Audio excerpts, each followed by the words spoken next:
In this video, we're going to discuss industry consultation engagement. This is really important to make sure that our courses are aligning with what industry needs. So if we look at a definition, as you can see on the screen there, now traditionally it's called industry consultation, often it's called more so these days industry engagement, but it basically is consulting or engaging with industry to establish whether training and assessment services being delivered by the RTO are appropriate to the needs of industry.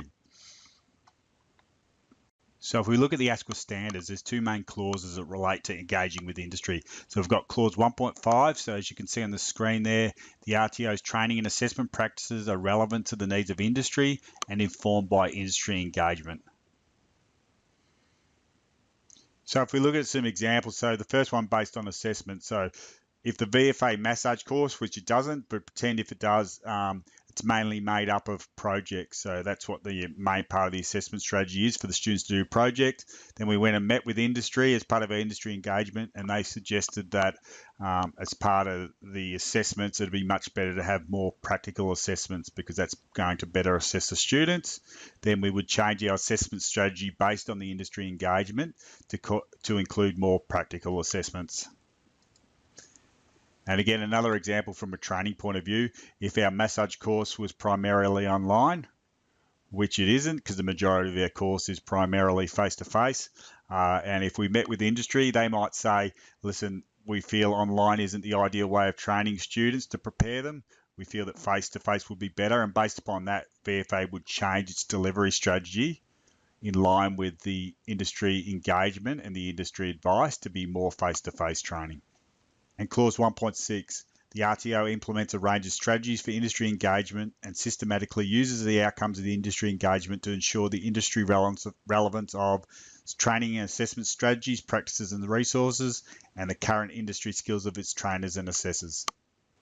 So when engaging with industry, some of the things that we ask are, first of all, we look at the electives we've chosen.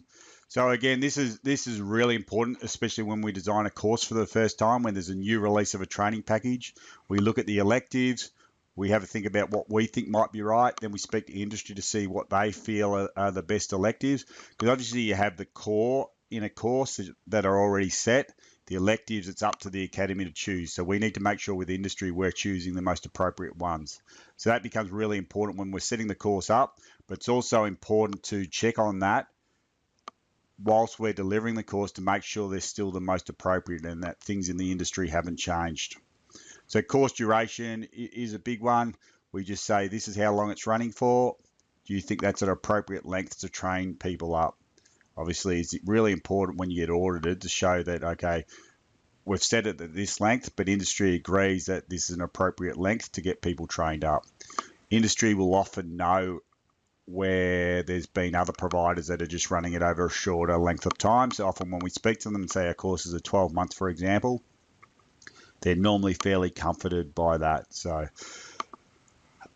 delivery techniques. So this is where you're talking about, you go through and you discuss with them that this is how we deliver our class. So we do 2 days face-to-face. We have a gym at VFA, which is discussed further down.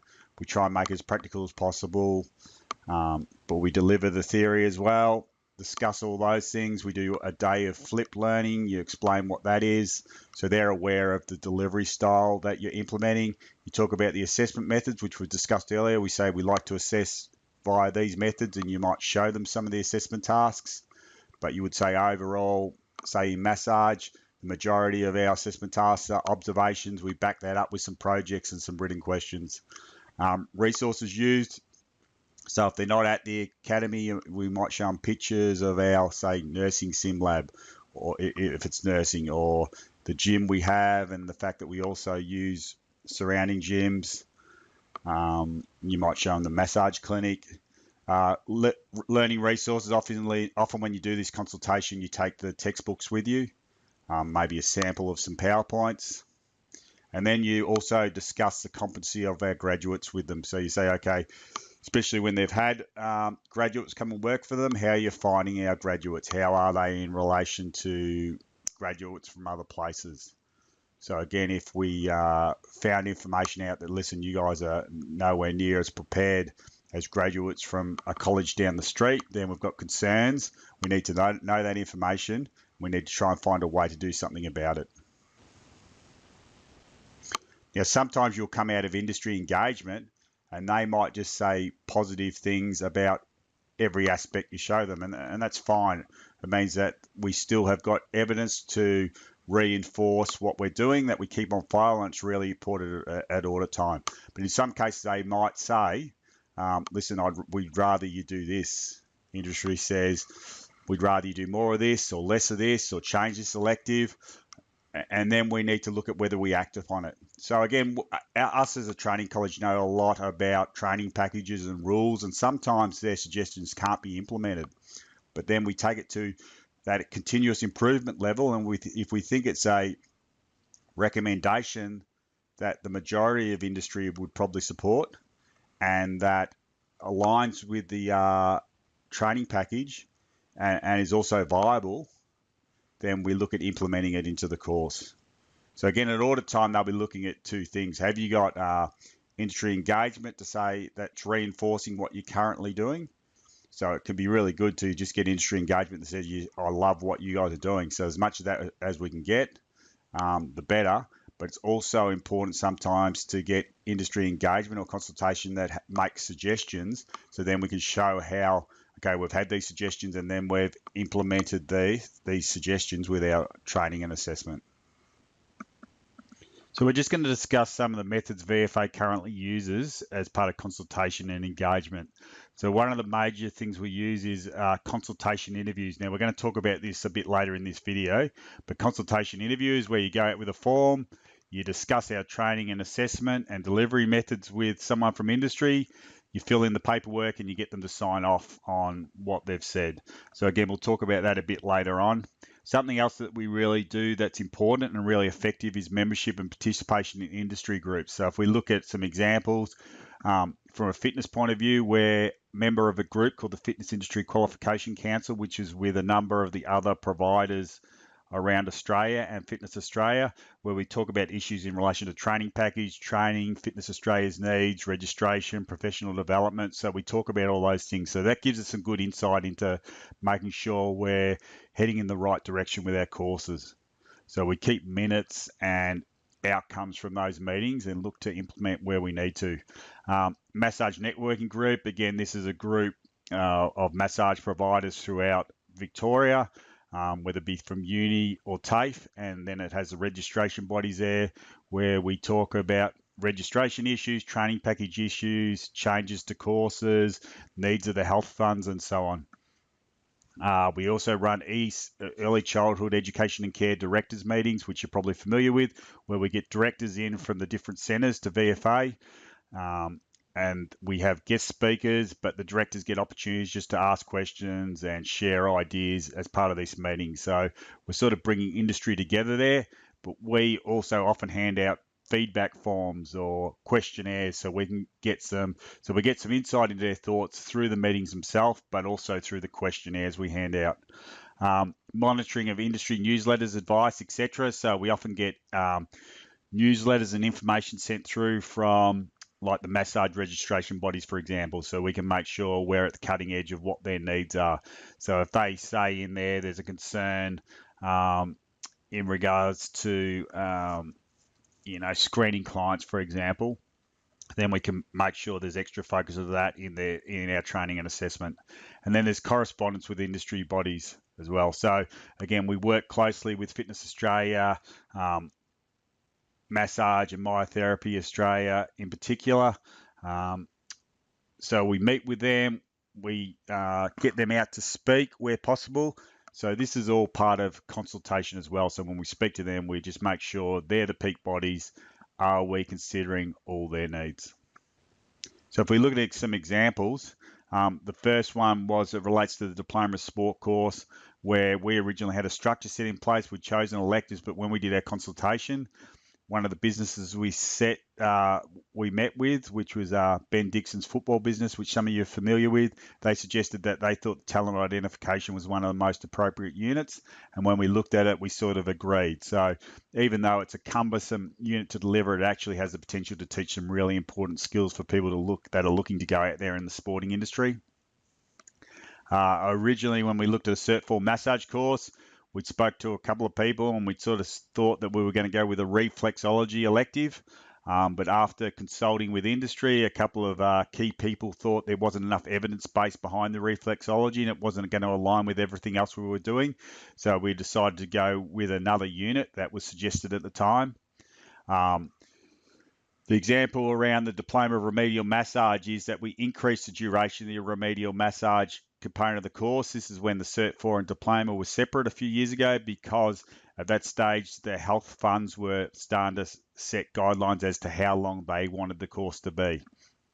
So our students were going to be disadvantaged.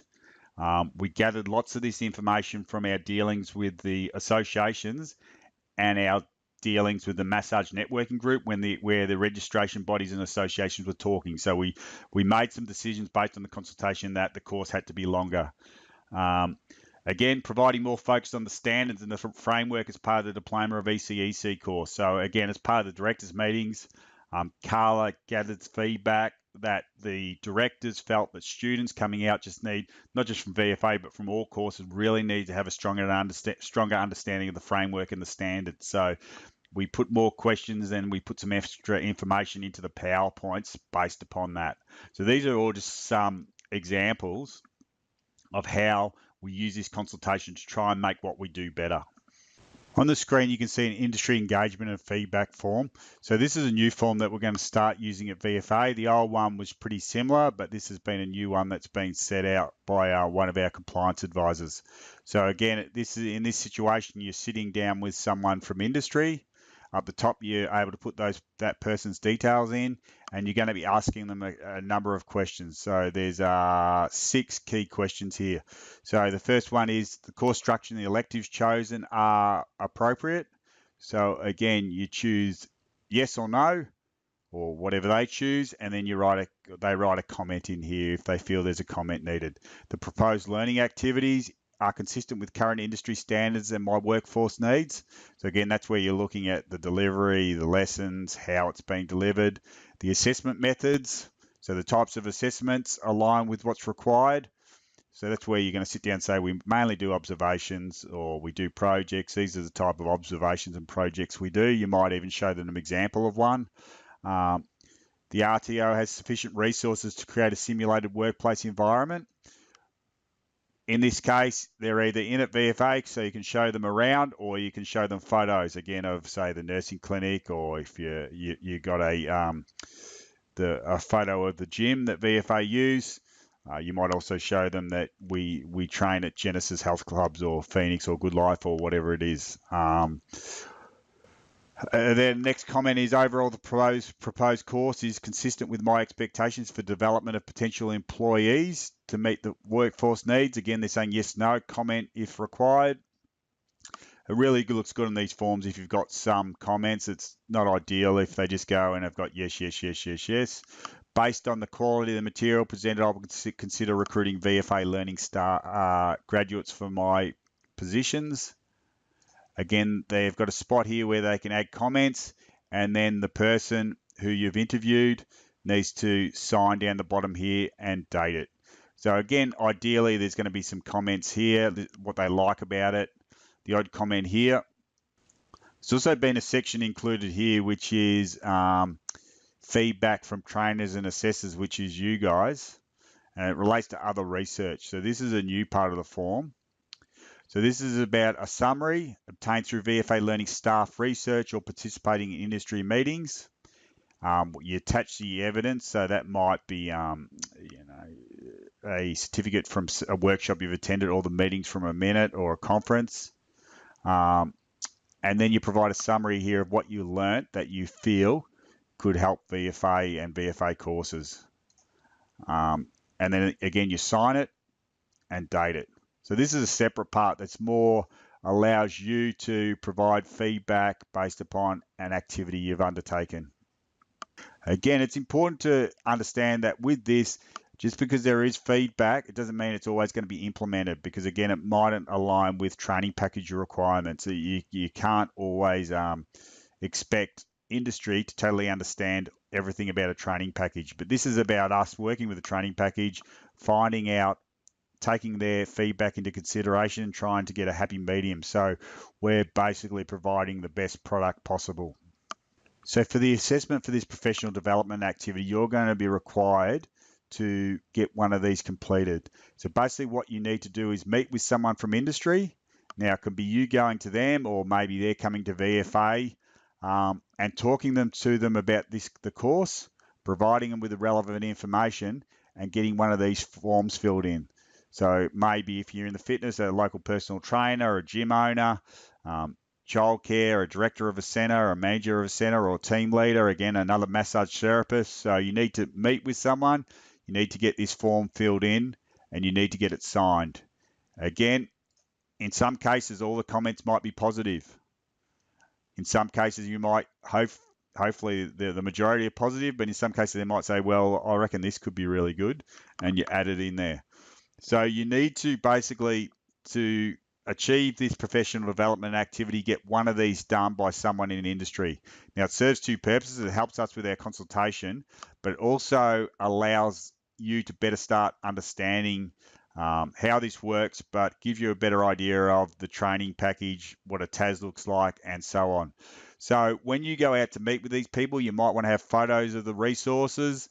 You probably need to have some copies of the textbooks you use, if you use textbooks. If not, some printouts of typical PowerPoints and the resources they get.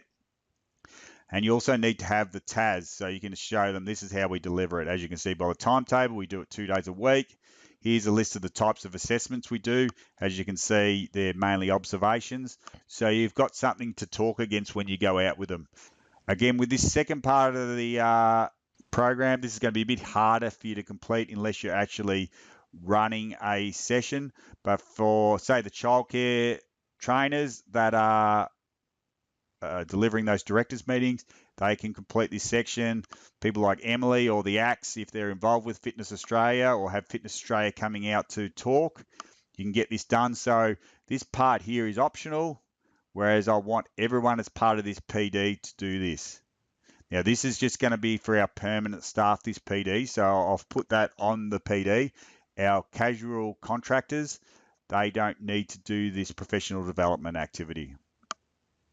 Again, if you've got any questions about getting this completed, you need to contact Emily or myself to just get it cleared up. But again, to achieve this, you need to have one of these completed and uploaded. And again, we need it to be completed properly, which means needs to be signed, needs to have some comments on it. Again, it needs to be an appropriate industry person, which isn't really hard. So as I mentioned earlier, it can be a personal trainer, another massage therapist, anyone that you think is going to be informed enough to say, yes, this is what industry needs. Another important factor that just needs to be cleared up before you do this needs to be completed against a course. So it's not completed against a industry area. So it's not for childcare or fitness or sport or massage. It's got to be a specific course. So we want you to do the highest course that you teach. So if you're a childcare teacher, you do the Diploma of Early Childhood Education and Care. If you're a massage, you do the Diploma of Massage. If you only teach fitness and the highest one you teach is Cert 4, that's the qualification we need you to do the industry consultation for. So make sure you get this right. You write the course in here. If the highest qualification you teach is a traineeship, then you put in the Cert 3 Early Childhood Education and Care school-based traineeship here. So you provide some specific information. So again, it's the highest qualification that you teach. That's the course you need to undertake the consultation on.